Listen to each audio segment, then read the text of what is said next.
और ईरान के बीच परिस्थितियां बदल रही हैं। एक और सीजफायर तक हॉर्मूज को ईरान ने खोल दिया है, तो दूसरी ओर अमेरिका ईरान के बीच डील की संभावनाएं बढ़ गई। इसीलिए हमने शो का नाम रखा है तो डील पक्की। अमेरिकी राष्ट्रपति डोनाल्ड ट्रंप इस डील के लिए पाकिस्तान जाने का संकेत दे चुके हैं। ईरान भी अपने परमाणु कार्यक्रम पर लचीला रुख अपनाने का संकेत दे रहा है। सवाल है कि क्या युद्ध को स्थायी और तौर पर रोके जाने की उम्मीद अब की जा सकती है? राहत की सांस हम लोग ले सकते हैं? कच्चे तेल की कीमतें स्थिर होंगी, नीचे आ जाएंगी, बाजार फिर से अपनी रौनक के साथ लौटेंगे? हालांकि मैं साफ बता दूं कि ट्रंप कब कौन सा स्टैंड ले लें, इसकी गारंटी कोई नहीं दे सकता। मैं तो बिल्कुल नहीं, ना ही कोई भी। अमेरिका में शांति खोजने के ट्रंप के अभियान में आतंकवाद को पालने वाले पाकिस्तान के मुल्ला मुनीर, जो कि फील्ड मार्शल है आजकल पाकिस्तान का, आसिफ मुनीर, उनके साथी बने हुए हैं। इसीलिए भी पश्चिम एशिया में किसी पक्के और स्थायी समाधान की बात करना जल्दबाजी होगी। इसीलिए आज हल्ला बोल का मुद्दा है कि क्या ईरान अमेरिका के बीच डील पक्की है। पहले ये रिपोर्ट देखिए, फिर चर्चा की शुरू। कब होगी अमेरिका और ईरान की अगली मुलाकात? हॉर्मुज के हाहाकार के बीच मुलाकात होगी भी या नहीं?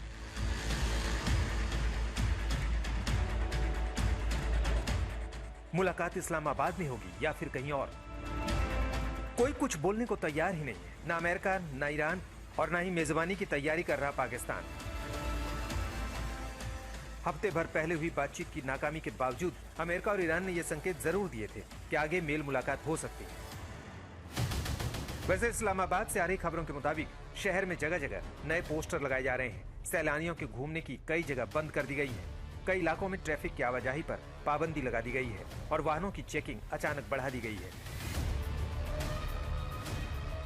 इधर सीजफायर खत्म होने का काउंटडाउन शुरू हो चुका है और ट्रंप साफ साफ धमकी दे चुके हैं कि अगर बुधवार तक डील ना हुई तो मिसाइलें बरसने के लिए तैयार हैं। Sir, in the strait, are there going to be restrictions and tolls managed by Iran for ships and vessels passing through? No way. No None way. at all? Nope. No restrictions? वैसे कहने को तो Trump ये भी कह रहे हैं कि वो खुद इस्लामाबाद जा सकते हैं। I would go to Pakistan, yeah. Pakistan has been great. They've been so good. Islamabad, I might go. Yeah, I might go. If the deal is signed in Islamabad, I might go. The field marshal has been great. The prime minister has been really great in Pakistan. So I might go. They want me. किसी भी पक्ष ने अभी तक तारीख का औपचारिक ऐलान नहीं किया है। ऊपर से रिश्तों में तल्खी भी लगातार बढ़ रही है और धमकाने का दौर भी। खैर, मेल मुलाकात होगी तो शायद कई गिले शिकवे दूर हों, लेकिन ईरान की मिशन परमाणु और हॉर्मुज का हक दो ऐसे मुद्दे हैं जो बनी बनाई बात को कभी भी और कहीं भी बिगाड़ सकते हैं।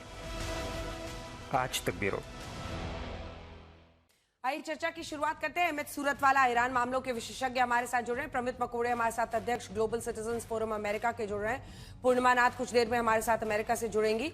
आरजू काजबी पत्रकार हमारे साथ पाकिस्तान से जुड़ रही। मेजर जनरल विशंबर दयाल हमारे साथ जुड़ रहे हैं। मेजर जनरल संजय मेस्टन हमारे साथ जुड़ रहे हैं। सबसे पहले मैं प्रमित मकोड़े जी से ही जनरल मेस्टन शुरुआत करना चाहती हूँ। जनरल दयाल, आज ये हमारे भारतीय हैं, अमेरिका में रहते हैं, डोनाल्ड ट्रंप के प्रशंसक हैं, फैन हैं, तो जनरल मेस्टन हम सोच रहे हैं इन्हीं से पूछ लें कि ये जो ट्रंप साहब को मुनीर इतने पसंद आ रहे हैं, ये जो भयानक केमिस्ट्री दोनों की चल रही है, ट्रंप कह रहे हैं कि मैं पाकिस्तान जाने को तैयार हूं, भाई ये केमिस्ट्री आप लोगों को कितनी भा रही है?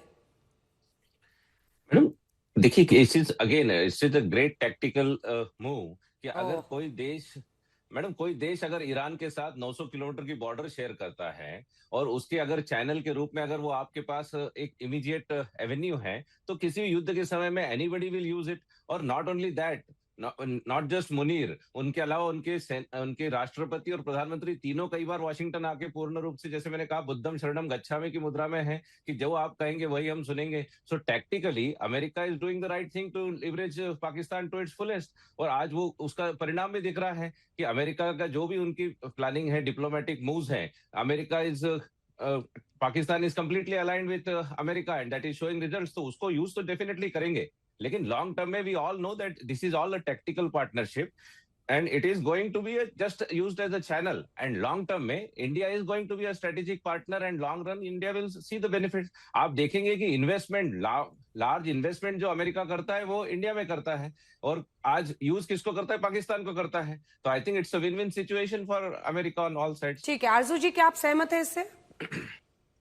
देखिए, डेफिनेटली, क्योंकि ईरान का जो बॉर्डर है वो पाकिस्तान से ही लगता है, और अमेरिका हमेशा से ही पाकिस्तान के साथ इस किस्म के रिलेशंस रहे कि अगर कोई मैसेज देना है, चाहे वो अफगानिस्तान के लिए हो चाहे ईरान के लिए, तो पाकिस्तान को कहा जाता रहा है। और इस वक्त भी ऐसा ही लग रहा है कि जो जनरल मुनीर गए थे, या फील्ड मार्शल मुनीर साहब जो गए थे ईरान, तो वो यकीनन डोनाल्ड ट्रंप का ही कोई मैसेज लेकर गए थे, और उसके बाद ही स्ट्रेट ऑफ हॉर्मुज के खुल जाने की भी खबरें आई हैं। तो यहाँ पर तो पाकिस्तान में तो मुबारकबाद दी जा रही है कि जी देखिए पाकिस्तान ने ऐसा करवा दिया।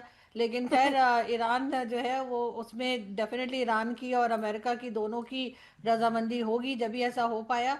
लेकिन पाकिस्तान एक इम्पॉर्टेंट रोल प्ले कर रहा है, इस बात से इनकार तो बहरहाल नहीं किया जा सकता। ठीक है, अहमद सूरत वाला जी आपके पास आ रहे हैं एक बार, क्योंकि अब हॉर्मूज भी ईरान ने खोला है। देखिए, हम लोग भी क्या कह रहे थे, जनरल मेस्टन, जनरल दयाल यही कह रहे थे कि भाई हॉर्मूज खोल दो वरना दुनिया पलट जाएगी। तब आप लोग मुझसे लड़ रहे थे कि ये क्या हमारे खिलाफ, वो क्या हमारे खिलाफ, ये छोड़ दे। ईरान ने भी आखिरकार नेवल ब्लॉकेड यूएस ने किया, उसके बाद ही सही, लेकिन समझा ना कि इस हॉर्मूज को खोलना जरूरी है। मिस्टर सूरत जी, मैं दोनों पॉइंट मुझे लगता है कि आपने बहुत अच्छे पॉइंट की तरफ इशारा किया। ईरान ने अमेरिका के नेवल ब्लॉकेड के लिए एक वीडियो जारी किया है, जो थोड़ी देर पहले जारी हुआ है सैटेलाइट के जरिए से, कि ये ब्लॉकेड जो सो कॉल्ड ब्लॉकेड था, इसके बावजूद भी चाइनीज भी वेसल वहां से क्रॉस हुए हैं और ईरान के भी वेसल्स क्रॉस हो रहे थे, आने जाने में कोई प्रॉब्लम नहीं था। ये सिर्फ अपने फेस सेविंग के लिए ट्रम्प का बयान था ब्लॉकेड का। लेकिन जो आपने कहा कि ये कब उन्होंने खोला है, ये अमेरिकन ब्लॉकेड की वजह से नहीं, आज प्रॉपरली आराक्ची ने भी जो ट्वीट किया है वो भी बहुत इंपॉर्टेंट है देखना। जब उन्होंने ये कहा कि अब जब सीज फायर लुबनान में हो चुकी है, और ये सीज फायर हमारी एक डिमांड थी, प्री कंडीशन, जब वो पूरी हो गई है, तो अब हम ये हॉर्मुज को अपने सेफ पैसेज में जो हमने बताया है IRGC के साथ कोऑर्डिनेट करने के साथ में, हम उसको ओपन करने के लिए तैयार हैं, और उसको उन्होंने फिर ओपन किया है। जब तक कि सीज फायर नहीं हुआ था, उसके बदले में हॉर्मुज उस वक्त तक के खोला नहीं गया था। जल्दी से प्रमित जी इसका जवाब दीजिए। मैडम देखो, बड़े बेझिझक तरीके से कुछ गलत बयानी यहाँ पर कर रहे हैं ये। हाँ। मैडम क्या हुआ, जब script, America has flipped the script. पहले ईरान उसको एक तरह से ब्लैकमेल कर रहा था, पूर्ण रूप से ब्लॉकेड किया हुआ था।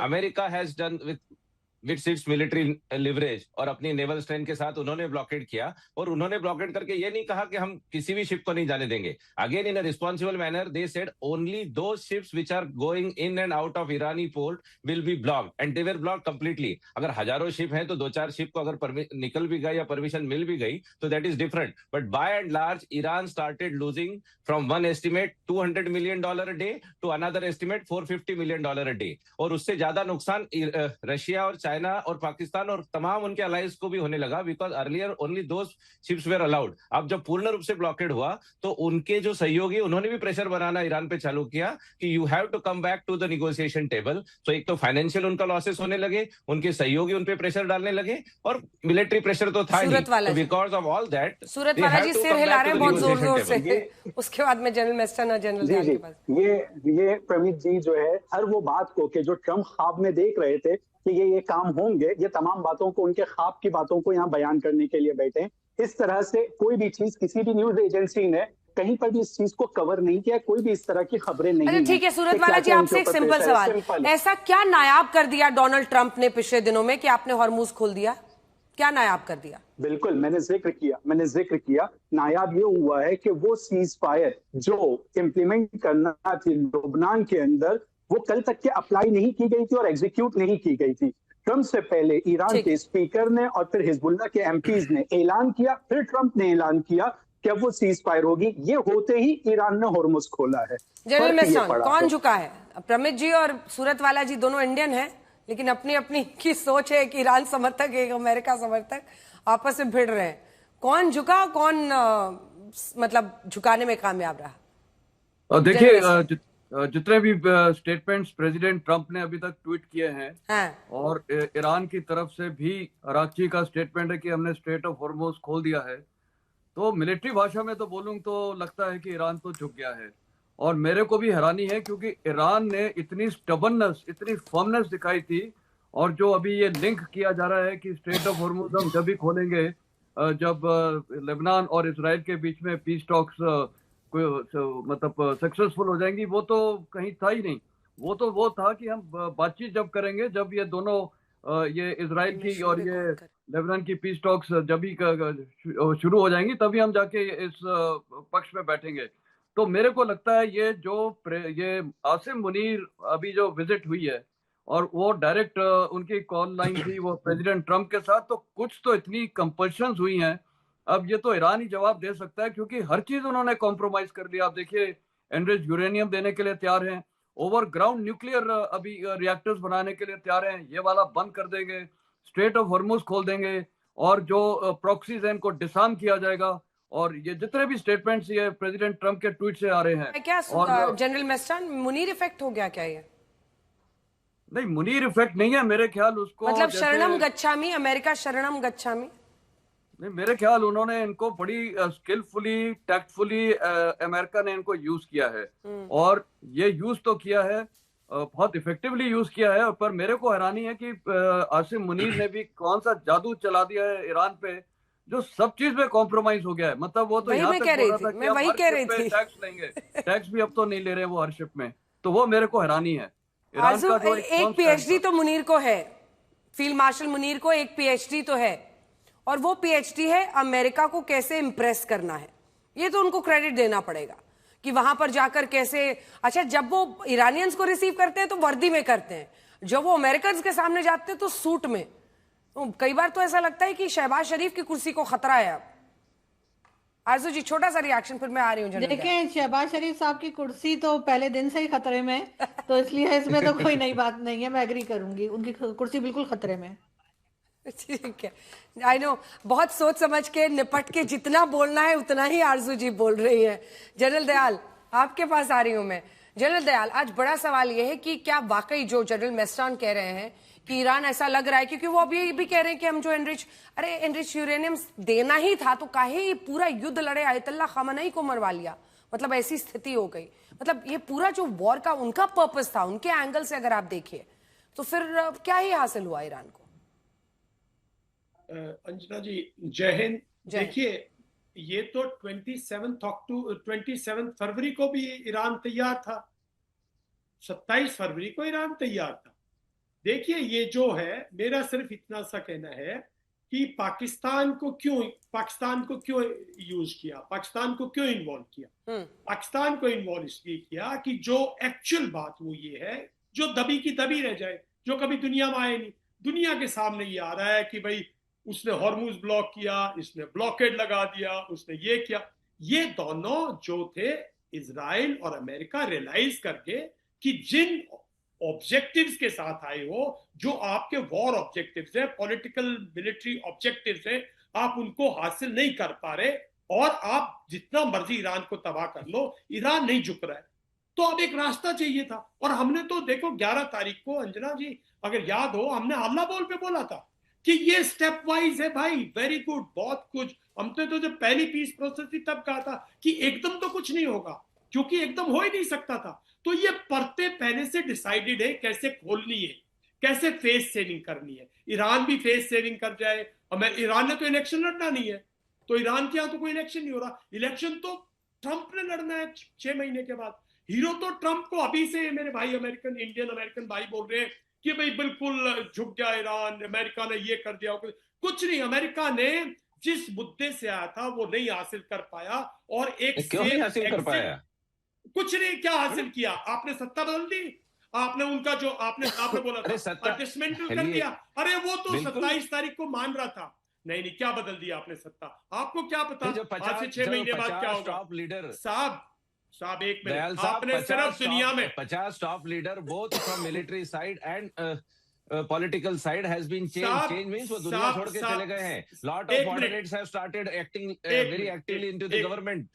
एक मिनट साहब डेमोक्रेसीज में रहते हो आप, हम डेमोक्रेसीज देखी हैं, हमने कंप्लीटली पार्टीज को आउट होते देखा और ऐसे ऐसे लोग आके मिनिस्टर बनते देखे जिन्होंने कभी कुछ नहीं देखा था। उससे कुछ नहीं फर्क पड़ता साहब, नए लोग क्यों आएंगे, फर्क नहीं पड़ता सर? 50 टॉप कुछ नहीं, लीडरशिप। आप साहब नए लोग आएंगे, नहीं क्या आपने उसकी सोच मार दी? क्या आपने उसका नहीं, जो नए क्या लोग क्या आ जो रहे हैं, एग्जैक्टली सर, अरे नए साहब, लोग आ क्या- रहे हैं, अरे दोज आर साहब, क्वाइट मॉडरेट्स, लॉट ऑफ अरे मॉडरेट्स आर इनटू नाउ आपको इनटू द क्या पता, पावर, आपको क्या पता, power steering. आपको क्या पता, आपको क्या पता? अरे the हमें क्या reports are coming out there and that's why the अरे जो negotiations are रिपोर्ट्स, moving अरे so fast. रिपोर्ट देखिए, रिपोर्ट्स आ रही है कंप्रोमाइज, IRGC रिपोर्ट्स आ रही है जो ईरान ने IRGC कंप्रोमाइज किया। सर देखिए ईरान के पास ईरान कोई की चारा नहीं था। IRGC के कम से कम 2000 से ज्यादा ऑफिशियल्स के बच्चे अमेरिका और वेस्टर्न वर्ल्ड में पढ़ते हैं। आप ये क्या हुआ? लोग पहले ये भी पढ़ जनरल रहे थे। पब्लिक के साथ छलावा करते हैं, ये लोग साहब, जनरल पब्लिक वहां ईरान के साथ छलावा करते हैं और क्लियर है कि अभी जो देखिए छलावा नए कर लोग रहे आए साहब, हैं। आप देखिए ये पूरी पीस टॉक डिसाइडेड थी जिस दिन इन्होंने सीजफायर जिन्होंने पॉज किया, मैं मान दो मेरी बात, पॉज जिस दिन किया, और हमने बोला था, अंजना जी ने सवाल रखा था, ये पॉज है या पीस में बदलेगा, और मैंने कहा था ये मिलिट्री पॉज है, माइट एंड धीरे धीरे इकोनॉमिक पीस में माइट बदलेगा। हैज बीन कोई क्लियरली मिलिट्री माइट नहीं है, डेमोंस्ट्रेटेड। इकोनॉमी तो तबाह कर दिया आप लोगों ने, अभी तो 6 महीने लगे। एग्जैक्टली, इसीलिए तो झुके हैं। जब तक आप रिस्टोर उसको हो मिलिट्री चुका उनकी है। तबाह की अरे गई, साहब, अरे इकोनॉमी साहब, उसकी इकोनॉमी को अरे उसको साहब, त्रस्त कर दिया, तब वो घुटने पे अरे आए। साहब, कुवैत बहरेन बहुत नुकसान हुआ ईरान का, लेकिन कुवैत, बहरेन, यूएई उनके भी नुकसान हुए ना, फुजेरा का भी नुकसान हुआ। मेरा तो नुकसान तो होंगे ही ना। रमित जी, और रमित जी, बाकी कंट्रीज का भी रमित नुकसान जी, हुआ। मेरा तो सिर्फ इतना कहना है कि आप लोग ही बैठकर एक बार बता दीजिए किसको क्या फायदा हुआ। जनरल मैस्टन, मेरे समझ से तो परे किसको क्या फायदा हुआ इस युद्ध से। हॉर्मूज को खुलवा दिया डोनाल्ड ट्रंप ने, बड़े खुश हैं। वही हॉर्मूज जो पहले खुला हुआ था। तेल की कीमतें उल्टा बढ़ गई, लोगों को किल्लत हो रही है जिनके ब्लैक में कनेक्शन से अलग अलग देशों में। पाकिस्तान में बुरा हाल है, अर्जुन जी बताएंगी कीमतें किस तरह से वहां पर भी बढ़ी हैं। ये किसको, और ईरान को ही क्या हासिल हो गया? ईरान ने क्या हासिल कर लिया? बिना मतलब का पूरा तमाशा चला इतने दिनों तक।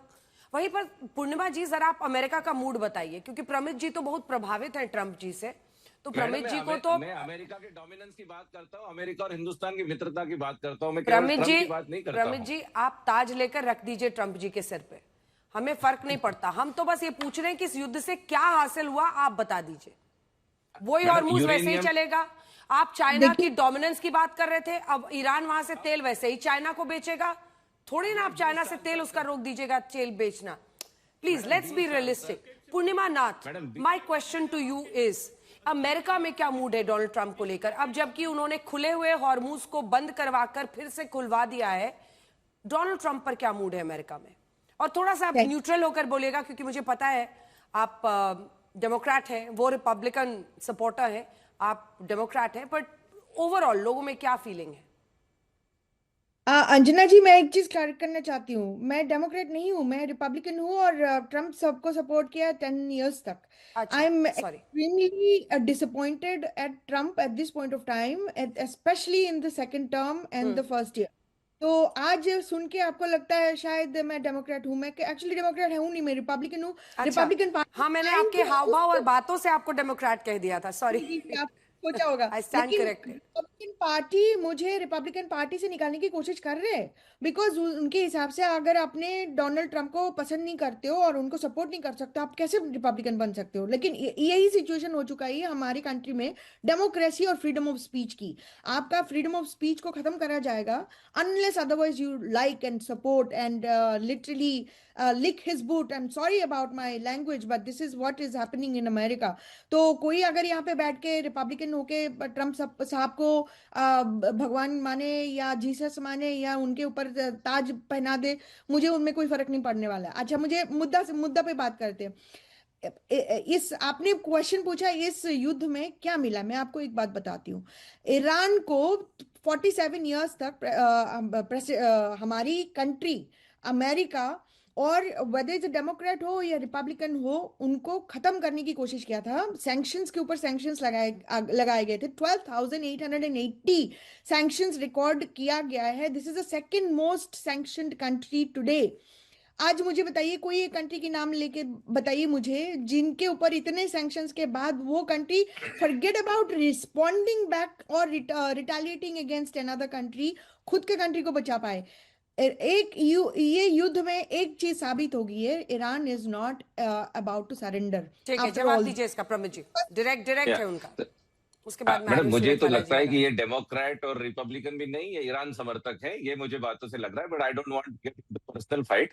आपने जो मुद्दों की बात की, उस मुद्दों की बात में मैडम ऑब्जेक्टिव थे कि वहां 47 साल से जो डेथ टू अमेरिका, जो supreme leader death to America and death to Israel की बात कहते थे, उसको अगले 20 साल तक हमको सुनना नहीं पड़ेगा। That is the major objective that has तो बीन फिर अचीव्ड। आपने मुझे उनकी जो आप मुझे हार्डकोर जो अमेरिका रिजीम डेथ थी उसमें मेजर चेंजेस आए। क्यों दैट इज हुआ, द सेकंड, आप वो भी बता दीजिए। पूरा बारी रजीम बारी चेंज से, नहीं बारी हुआ। बारी से।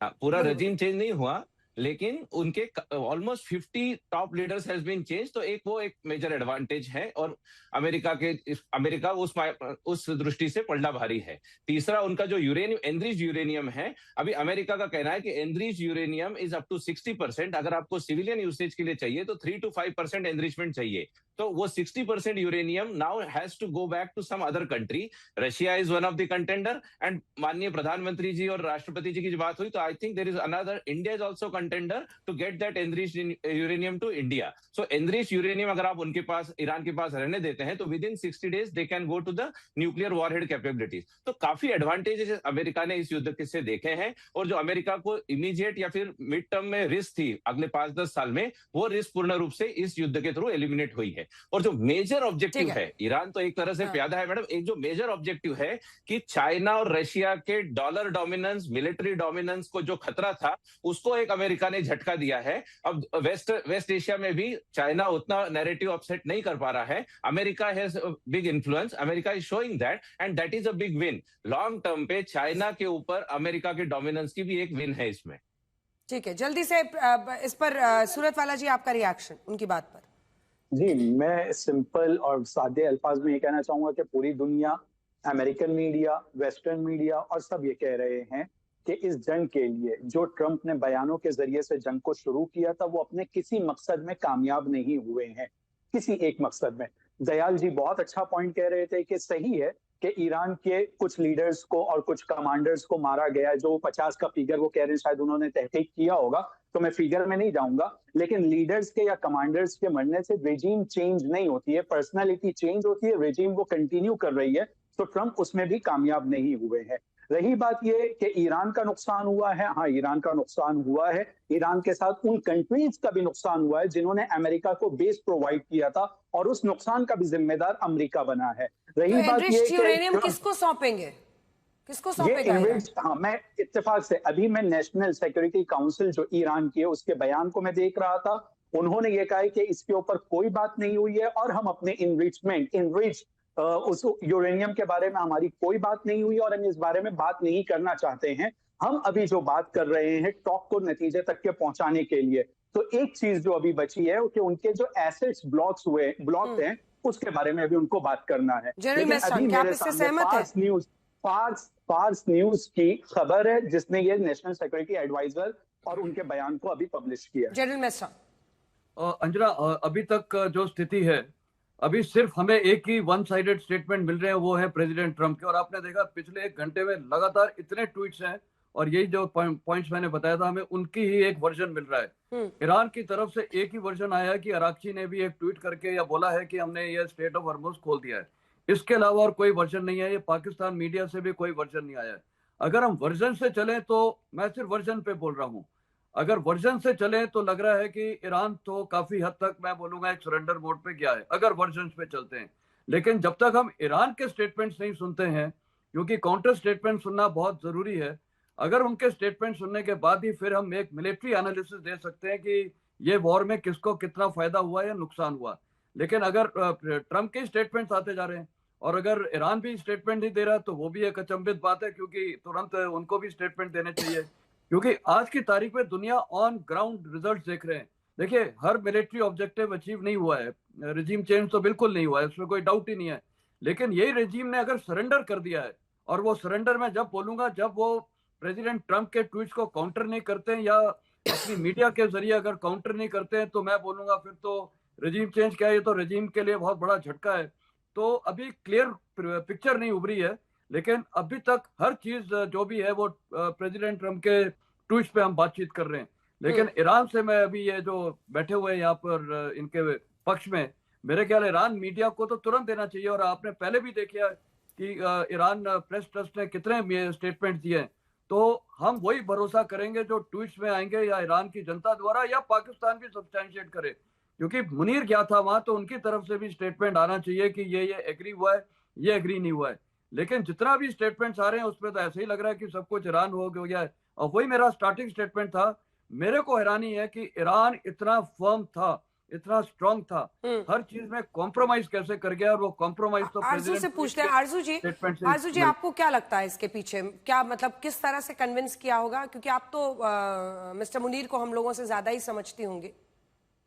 देखें, सबसे पहले तो मुझसे पहले जो पैनलिस्ट बात कर रहे थे सर बिल्कुल ठीक कह रहे थे कि जितने भी स्टेटमेंट्स आई हैं वो सारी की सारी डोनाल्ड ट्रंप की हैं। जो पाकिस्तान मीडिया दिखा रहा है वो भी यही दिखा रहा है कि वो कभी फील्ड मार्शल का शुक्रिया अदा कर रहे हैं, तो कभी वो प्राइम मिनिस्टर ऑफ पाकिस्तान का शुक्रिया अदा कर रहे हैं। और इस तरह के स्टेटमेंट्स कल उन्होंने कहा कि जी मैंने 10 जंगें रुकवा दी, तो 10 जंगें शुरू भी तो ट्रंप ने ही करवाई थी, खुद ही रुकवा दी। वो अपने आप को क्रेडिट देते चले जा रहे हैं। लेकिन जाहिर है जब तक ईरान से कोई स्टेटमेंट नहीं आ जाती और सिर्फ यहाँ से अगर प्राइम मिनिस्टर या फील्ड मार्शल ईरान चले जाते हैं और उसके बाद वो ये कहते हैं जी हमने सब कुछ करवा दिया, तो मुझे नहीं लगता कि Iran all of a sudden इतना कमजोर हो जाएगा कि वो हर बात को अमेरिका की मान जाएगा और कहेगा हाँ ये भी कर लूंगा वो भी कर लूंगा। मतलब हर चीज को एग्री कैसे कर सकता है?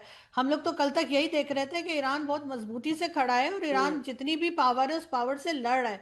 तो ईरान से जब तक कोई स्टेटमेंट नहीं आ जाता तो मुझे नहीं लगता कि यहाँ से जनरल मुनीर जाएंगे और वो कोई ऐसा चमत्कार कर देंगे कि वो एकदम ही जाकर सब लोग अपनी कोई और बात करना शुरू हो जाएंगे, बिल्कुल उल्टी बात शुरू हो जाएगी करना। कुछ पॉइंट्स जरूर एग्री किए होंगे लेकिन सारे पॉइंट्स नहीं किए होंगे। वो क्या है वो तभी पता लगेगा जब यहाँ पे जो डायलॉग की बात की जा रही है और कहा जा रहा है कि इस्लामाबाद में एक बार फिर डायलॉग होंगे, उसके बाद अगर किसी एग्रीमेंट पे साइन होता है जो पब्लिक की जाए तभी मालूम होगा। अभी ये कह देना कि हाँ वो ये भी मान गए वो भी मान गए, ऐसा सिर्फ ट्रंप कह रहे हैं, ईरान नहीं कह रहा कि हम ये सारी चीजें एग्री कर गए। पर इससे पहले कि मैं आगे जाऊं, आरजू मैं चाहती हूं आप हमारे लिए डिकोड करें, ट्रंप को मुनीर इतना क्यों पसंद है? देखिए, ट्रंप को पाकिस्तान मिलिट्री स्टैब्लिशमेंट सब पसंद होती है, चाहे वो ट्रंप हो चाहे कोई भी अमेरिकन प्रेसिडेंट हो। आप हमेशा से देखिए कि अमेरिका ने जो है पाकिस्तान में कभी भी सिविलियन गवर्नमेंट का साथ नहीं दिया है, हमेशा से मिलिट्री स्टैब्लिशमेंट को ही सामने रखा है। अब इनसे पहले जितने आर्मी चीफ रहे उनको देख लीजिए, वही पावरफुल रहे। प्राइम मिनिस्टर की तो कोई हैसियत ही नहीं थी, चाहे वो इमरान खान हो चाहे इस वक्त के शहबाज शरीफ साहब हो। शहबाज शरीफ साहब भी बिल्कुल पावरलेस किस्म के, इनसे ज्यादा पावरलेस प्राइम मिनिस्टर शायद कोई आया ही नहीं। तो इसलिए अमेरिका ने हमेशा सपोर्ट किया है, इसलिए इनको भी कर रही है।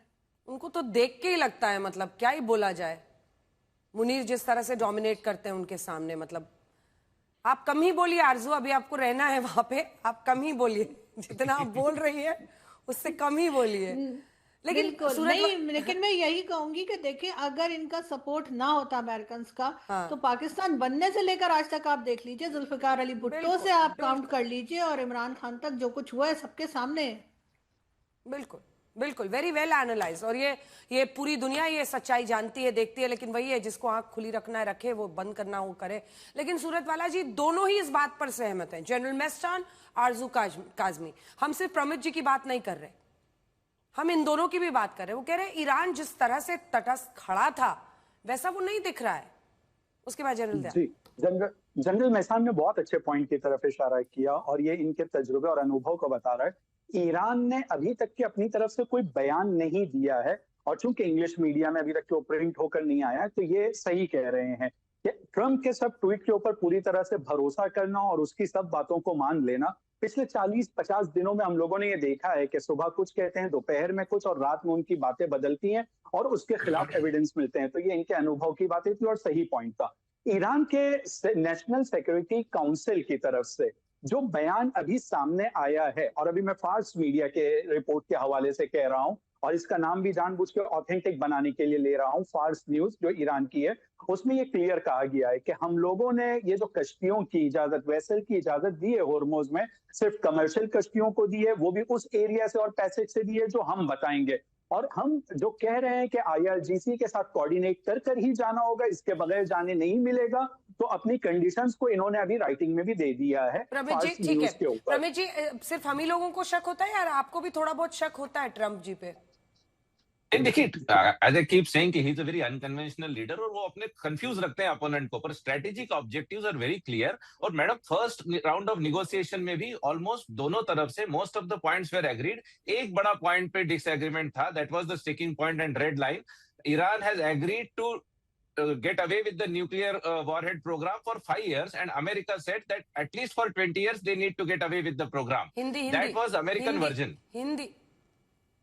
तो ये अमेरिका का वर्जन ये था कि कम से कम 20 साल के लिए वो न्यूक्लियर कैपेबिलिटीज, किसी भी प्रकार से न्यूक्लियर वॉरहेड कैपेबिलिटीज के पीछे न जाए, और उस सभी प्रोग्राम को 20 साल के लिए स्थगित रखे। और उसके रहते हुए कहाँ पढ़ा आपने? मैडम, ये American media is showing all that. Fox News हुआ, CNN हुआ, और हम तो अमेरिकन मीडिया के बेसिस पे आपको वर्जन दे रहे हैं। और वॉशिंगटन में भी जो हमारे कुछ मित्रगण हैं, वो उनका जो वर्जन है वो हम आपको बता रहे हैं। तो that was one main sticking point, और वो अगर नहीं माना तो दैट्स इट मैडम।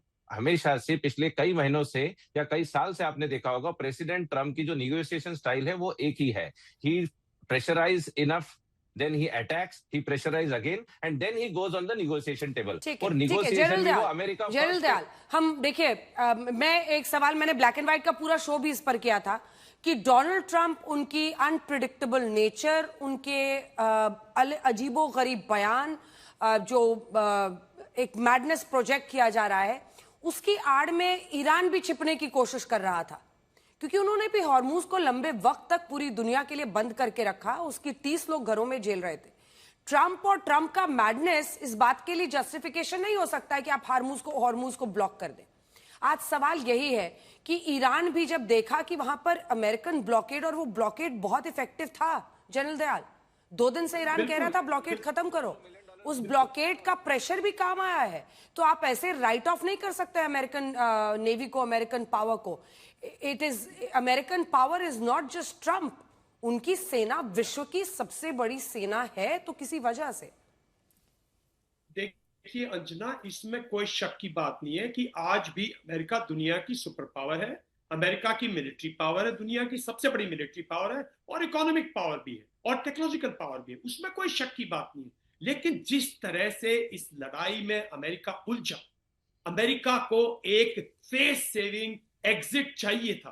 वो फेस सेविंग एग्जिट अंजना जिस दिन इन्होंने पॉज किया नहीं था अमेरिका के पास, यही एक फेस सेविंग था कि थोड़ी सी स्टबर्ननेस दिखाए ईरान, अमेरिका प्रेशर डाले, ईरान बैक डाउन। मेरी बात मान लो, दुनिया को दिखाने के लिए ये सारी परतें खोली जा रही हैं। ये एक तो ट्रंप साहब जितनी ट्वीट्स कर रहे हैं, माय फ्रेंड मेस्टिन, very good, you are getting carried away with this trip. उसने तो बहुत हमारे खिलाफ, उसने तो बहुत कुछ बोला था हमारे उस टाइम पे भी, जब हमारे यहाँ और पाकिस्तान का था, सिंदूर के टाइम भी काफी कुछ उल्टे सीधे ट्वीट कर गया था। मैं उससे इंप्रेस नहीं होता, but in his there is a method in his madness. वो अपनी डोमेस्टिक जो ऑडियंस है, जिसमें ये मेरे भाई बैठे हैं, डोमेस्टिक ऑडियंस को नवंबर के बाई इलेक्शन के लिए, और मैंने यही सी शो पे बोला था कि वो फिर जीतेंगे, क्योंकि वो फिर बेवकूफ बनाएंगे इन लोगों को, और दुनिया को ये दिखाएंगे कि हम सुपर पावर थे, हम हैं, हम प्रेशर डालते रहेंगे।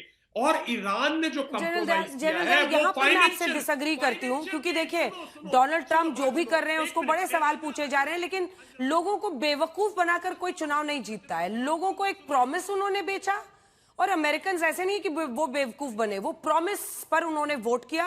वो प्रॉमिस पूरा हो या नहीं हो, मैं मानती हूँ कि जनता को हम बेवकूफ ना कहें। अपनी बात पूरी कीजिए। सॉरी मैं ये कह रहा हूं कि अब जो मैं मेन मुद्दे पे आ रहा था, सॉरी मैं वो नहीं कह रहा, मतलब sorry wrong word I used. लेकिन जो असली बात वो ये है कि इससे अमेरिका जो है अपनी जो उसका जो वर्चस्व है ना दुनिया में, उसको बरकरार करके निकल जाएगा, वरना नहीं निकल पाता यहां से। अगर नहीं निकल पाता, और ईरान जो है, देखिए जिन सैंक्शन से ईरान सफर कर रहा था, वो सैंक्शन हट जाएंगे। ईरान जो ईरान के मुद्दे थे वो सूरत वाला, तो कई लोगों को इस युद्ध से ये एक उम्मीद जगी थी, उम्मीद जो जनरल दयाल कह रहे हैं, उम्मीद जगी थी कि एक देश है which has stood up to America directly, लेकिन अब आप लोग समर्पण मोड में दिख रहे हैं, और इस युद्ध से अमेरिका फिर उसी ट्रायम्फ, जीत और नंबर 1 पोजीशन के साथ निकल जाएगा।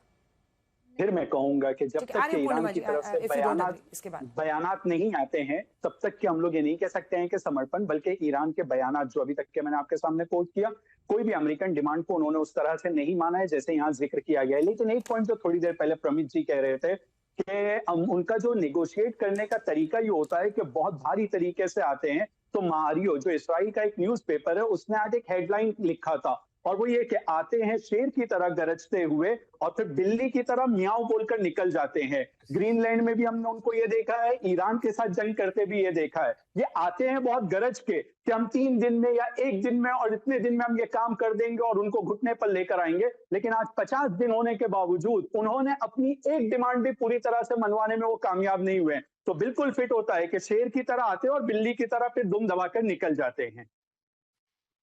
जनरल मेस्टर्न, क्या आप इससे सहमत हैं? प्रमित जी तो बहुत ही बुरा मान गए हैं। प्रमित जी थोड़ा सा थांबा। जनरल मेस्टर्न, क्या आप इससे सहमत हैं? ये बिल्ली चूहा ये सब कहने के लिए ठीक है, लेकिन ईरान को भी समझ में तो आया ही है कुछ। मेरे को हैरानी ये होती है अंजना कि प्रेसिडेंट ट्रंप ने ये जो स्टेटमेंट्स इतने सारे, मतलब 1 घंटे में इतने सारे ट्वीट्स लिखे, किस आधार पे लिखे? उनका एक ही आधार है और वो है आसिम मुनीर। उसके बगैर वो लिख ही नहीं सकते हैं। अब यहाँ पर general counter question, can we trust Munir? आपको याद है पिछली बार शुरू में ही सुलह हो गई थी, बात कौन बीच में कर रहा था? यही फील्ड मार्शल मुनीर। वो कह रहे थे बार बार, डोनाल्ड ट्रंप दुनिया को आके कह रहे थे कि ईरान कह रहा है कि वो हमारी ताकत के सामने बिल्कुल डर गया है। अब ईरान वाले कहें कि ताकत, डरना, ये क्या होता है? वो समझ में आया कि बीच में तो मुनीर थे, वो ट्रंप को खुश करने के लिए, और ट्रंप ने और बाकायदा ऑफिशियल बाइट दी है कि जो मुझसे कमजोर होता है, जो मेरी प्रशंसा करता है, ऐसे लोग मुझे पसंद हैं। तो जाहिर तौर पर ट्रंप के सामने वो कहते होंगे कि ईरान वाले जी तो पक्का थर-थर कांप रहे हैं आपसे, और ट्रंप खुश। बिल्कुल अंजना, मैं यही बता रहा हूँ, आज सारा ये प्रॉब्लम है, ये आसिम मुनीर ने जो भी प्रेसिडेंट ट्रंप को स्टेटमेंट दिए हैं, जो जो बोला है, उन्होंने किस प्रकार उसको इंटरप्रेट किया है, यही सबसे बड़ा ट्रुथ तो यहाँ निकलेगा कि एग्जैक्टली निकला क्या है। क्योंकि आसिम मुनीर भी वही जनरल है जो प्रेसिडेंट ट्रंप को प्लीज करने के लिए कुछ भी बोलना चाहता है, और वही वो बोल रहा है, लेकिन वो बड़ा रिस्क ओरिएंटेड है। क्योंकि कल ये सारे स्टेटमेंट्स गलत साबित हो गए मुनीर की तरफ से, तो मैं बोलूंगा प्रेसिडेंट ट्रंप के लिए तो सबसे बड़ा विश्व में लेट डाउन हो जाएगा, उनकी जनता के सामने वो लेट डाउन हो जाएगा। तो ये बड़ा एक उन्होंने रिस्क लिया है। मतलब हॉर्मूज पे तो हो गया है जनरल मेस्टर्न, हॉर्मूज पे तो अब्बास अरागची विदेश मंत्री ने ईरान के किया, लेकिन बाकी जो वो प्रॉमिसेस, परमाणु और ये सब जो ट्रंप लिख रहे हैं, आरजू आपको नहीं लगता है कि ये बहुत बड़ा रिस्क है जो जनरल मेस्टर्न कह रहे हैं, अगर वाकई झूठ इधर से उधर कर रहे हैं फील्ड मार्शल मुनीर? देखिए, अभी तक कुछ पता नहीं लगा है। जब तक ईरान नहीं कह देता तो किसी बात के ऊपर भी आप ये नहीं कह सकते कि हाँ ऐसा ही हुआ है। हाँ, ये जरूर है कि स्ट्रेट ऑफ हॉर्मुज जरूर उन्होंने खोल दिया है, लेकिन उसमें भी कुछ रास्ते बताए गए हैं। जहां तक हमारा मीडिया बता रहा है, वो ये कह रहे हैं कि कुछ रास्ते मेंशन किए गए हैं कि वहां से जा सकते हैं। ऐसा नहीं कि आप पूरे में घूम सकते हैं या कहीं से भी जा सकते हैं। इस तरह की पाबंदी तो अभी भी ईरान की तरफ से, लेकिन कल तक अगर 2-4 पॉइंट्स और आ गए और अगर वो गलत पड़ गए तो मुझे नहीं पता कि ट्रंप कहाँ जाके छुपेंगे। पर अगर उन्होंने सारा कुछ मर दिया मुनीर पर, तब फील्ड मार्शल मुनीर पर, आरजू जी अपने स्वादानुसार ही बोलिएगा इस पर।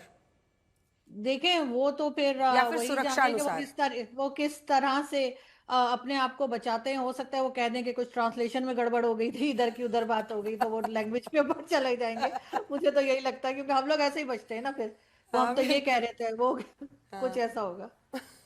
पूर्णिमा जी, आप बड़ी परेशान हो रही थी जब प्रमित मकोड़े जी बता रहे थे और हम लोग ये चर्चा कर रहे थे कि अमेरिका तो अल्टीमेटली, अगर आप देखिए, हॉर्मूज को नेवल ब्लॉकेड के जरिए उन्होंने खुलवाया है। It's a fact. खुलवाया है, इसका क्या मतलब हो गया खुलवाया है? आपने लेबनान की बात ही नहीं की Anjana ji. Lebanon was part of the शर्त। पहले लेबनान पर तो इजराइल लगातार बहुत सारे बम बरसा रहा है। आज थोड़ी, आप देखिए कि नसरुल्लाह को उन्होंने कब मारा था, उनके जो चीफ है। तो लेबनान पर तो, और अभी भी नेतन्याहू ने अपना ऑफेंसिव सीज फायर की बात की है, लेकिन कहा है कि हम वहीं पे रहेंगे। तो दक्षिण लेबनान तो गया, 10 दिन का सीज फायर किया ना, इसीलिए देखिए, अगर it is true that straight of Hormuz खुला हुआ है, पहले बंद कहाँ था? अभी ये युद्ध छेड़ी है, इसीलिए तो बंद किया है ना। मैं शाह की इंटरव्यू सुन रही थी, उसमें स्पेसिफिकली उन्होंने ये भी कहा था कि literally straight of Hormuz is a vital artery, और ग्लोबल ऑयल सिस्टम के लिए it's a lifeline, and it's true. But इसका क्या मतलब है कि आज तक उन्होंने, ईरान ने ये बंद नहीं की। अब प्रेसिडेंट ट्रंप ने ये युद्ध छेड़ दी तो उन्होंने बंद कर दी पहली बार। तो आप दुनिया भर के मीडिया ईरान के ऊपर हावी हो गए कि अभी जो सीज फायर हो गया, सीज फायर 10 दिन के लिए हुआ है लेबनान के पास, ऑन 27 को ऐसा अगर लग रहा है कि प्रमित जी वो बार्गेनिंग चिप की तरह इजराइल लेबनान पर अटैक्स कर रहा था, क्योंकि उसके बाद ये तय था कि ईरान कहेगा वहां रोको भाई, हमारे लोग हैं वो हिजबुल्लाह, तो आपने बार्गेनिंग चिप की तरह इस्तेमाल करने के लिए किया था ये पूरा नेतन्याहू को कि करो वहां एकदम नाक में दम कर दो, लोगों को मारो। America and Israel work in tandem. They work very closely on a strategical basis as well as tactical basis, day to day basis पे दोनों बिल्कुल एक रूप से काम करते हैं, उसमें कोई शक नहीं है। दोनों एक दूसरे के मिलिट्री लिवरेज को, डिप्लोमेसी लिवरेज को, इकोनॉमिक लिवरेज को परफेक्ट तरीके से यूज करते हैं और प्ले करते हैं। एक बार सभी गेस्ट को मेरे साथ दिखा दीजिए। आप लोगों से मेरा एक छोटा सा सवाल रहेगा, जो मैंने शो का नाम रखा था। जो लोग मानते हैं कि ईरान और अमेरिका के बीच डील पक्की है, इस बार लॉक किया जाए, वो हाथ उठा दीजिए। जनरल दयाल को लगता है, प्रमित मकोडे जी को लगता है, और किसी को नहीं लग रहा है। जनरल मेस्टन, आपको भी भरोसा नहीं है अभी डील पक्की? नहीं, मैं तो इस डील को पक्की जब मानूंगा जब ईरान के काउंटर स्टेटमेंट्स आ जाएं। अरे ईरान को ही नहीं लग रहा, ईरान समर्थक ही नहीं हाथ उठा रहे हैं, अब क्या किया जाए? आरजू जी आप तो खैर उसमें क्या ही बोलेंगी, पूर्णिमा जी भी नहीं उठा रही हैं। General Dayal, you and Pramit Makode, आप इस पूरी बहस के दोनों अलग अलग दूरी पर खड़े हैं, लेकिन आप विश्वास कर रहे हैं। मुझे लगता है कि दुनिया में जो लोग देख रहे होंगे वो भी विश्वास करना चाहेंगे, क्योंकि जैसे ही हॉर्मुज खोलने की खबर आई, अब्बास अरागची ने लिखा, डोनाल्ड ट्रंप ने, अब्बास अरागची ने लिखा, उसके बाद से कच्चे तेल की कीमतों में गिरावट आई है। ऐसी उम्मीद है कि स्थिरता फिर से आए।